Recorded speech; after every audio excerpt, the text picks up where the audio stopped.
We are continuing on our just little series of belonging. There's a great quote by an economist, Russell Lamberti. He says, to belong is to be long somewhere. And so, we really got thinking on that and the kind of three steps, the three hard steps to belonging anywhere. Number one, belong somewhere. Number two, your scale of investment. How much are you giving? How much do you own property there? Do you own a business there? Are you invested? Are you contributing? Because the more you contribute, the more people know you, the more people value you, and the more you value people. If you own property, you're now very concerned about who owns property next to you. If you are running a business, you're now very concerned about who is using your business. So belong somewhere, scale of investment or contribution. And then a third factor of belonging is a knowable group of people. There's a law called Dunbar's number, which means we can only really connect with about 150 people. This is the connection level of someone you wouldn't mind dropping by unannounced, or someone you wouldn't mind bumping into and then, them asking a favor of you. That kind of level of relationship, we can only kind of maintain that with 150 people. And then, so with that 150 people, having a stable, constant group of them. In our life, those three metrics have been completely out the window. Belong somewhere. We've moved 10 times just since being married. And before that in our single lives, move. Number two, scale of investment and contribution. For so many of us, we don't buy property. We aren't taught to start our own businesses. We shop at the global places. Yeah, we shop at the global places. We work for the global places. And so there is very little scale of investment or contribution. And then thirdly, a knowable, constant group of people. It's like, well, we're moving. All the people around us are moving. And when you live in a big city, we lived in Lexington for you for longer, but for 4 years married. There's so many people. There's 300,000 people to be in relationship with. And so it's very hard to draw down to 150 people and be like, okay, these are the 150 people we're going to focus our life on. It doesn't happen in a big city unless you really work at it. And we didn't work at it because we didn't understand that. We didn't know. And we also knew that wasn't where we wanted to be long term. And so there wasn't really a reason to invest in the local community, because in the back of both of our minds, we were like, we don't know where we're going, but this isn't it. Mm-hmm. And so we don't want to attach ourselves to any of these people and places. Yeah. And then when we did move to the rural area that we moved to from Lexington, about 30 minutes outside of Lexington, we really wanted there to be a connection. And like, you were working for the local main business of the town. And we tried to connect with churches, and we bought land there. We tried to invest into this place. Mm-hmm. But deep down, there was something missing. We didn't feel like, okay, this isn't our people in our place. We wanted it to be, but it didn't really feel like that.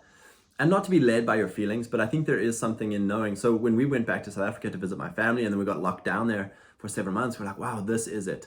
It's the place I grew up. I'm feeling so connected to my people, my place where I grew up. And we both felt, and that's where we really invested in localism in South Africa. That's when we really went all in. And the lockdowns exacerbated that. We understood these global corporations want the lockdowns because they don't get closed. But it's all of our friends' businesses that are getting closed. It's all of our businesses that are getting shut down. And so we were like, this is war. We are going local. All of our money is going local. Death to the big corporates. We were like, this is war. All of our money is going to our local people that we know, we care about them. If their business closes, we don't want them leaving our community. We don't want them starving. This is war.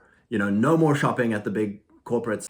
So, it lit a fire in us. And we also just felt in our hearts okay, going back to where Kelly grew up, this is her people and her place. And it does feel different.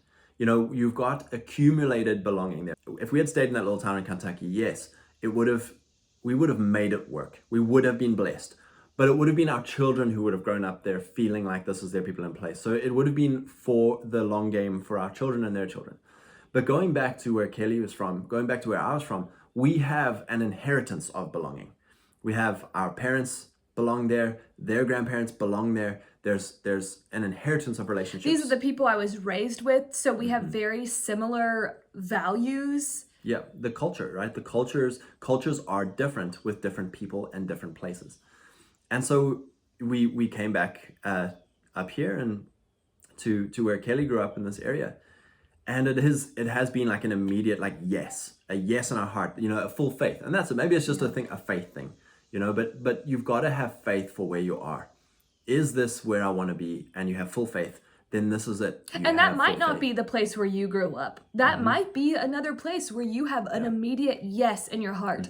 But I think that's it. It's like, do you have faith for where you are? And if you don't, maybe it's time to start asking God for another place. And when we came here, we had that full faith. But we had never been somewhere for a long time. So I felt like coming here, we're in a rural area. It's very slow getting connected to this place. So I almost was like, oh no, like things aren't happening. Like we would go to our local coffee shop, and I love good conversations, depth with people. I'm not great at surface level conversations, but that's all that we would have with anyone at the local coffee shop, the auctions, like everything was very surface level. And that scared me because I'm like, are we doing anything? Like, are we changing anything by being here? And now we're at the 9-month mark, and we have started to see the momentum. Today was huge with, if you watched our previous video of John and meeting his wife, that was very significant for us. But also our little block had a 4th of July party, and our good old boy neighbors set off, like they bought thousands of dollars worth of fireworks. And so our whole little community, we all came out and got to know each other and hang out. And it was so easy to talk to these people because they're all our people, but they all very much value their privacy. And we were like, that's us. We love connection, but we also love our home and privacy within our home. And again, we felt that yes in our spirit that we are in the right place. But it's taken 9 months to actually get to this place of the feeling belonging. And it takes patience. It takes time to get to know people. It takes time to build relationships. And it takes contribution. We aren't just going off to a big corporate job and not seeing anyone. We are very intentional about trying to build a local economy. And even with the auctions, like now the people who own the auctions, like Scott's been gone from the auctions for the past few weeks, but when we went this week, the main guy noticed you hadn't been there. Yeah, it was really, it's really fun. People start to notice if you're not there, or, and guys are like, hey, where you been? And you get chatting, and it's like, all of this stuff seems frivolous for people that have it. A lot of people do have meaning and belonging where they are. Like, God bless you, that's freaking amazing.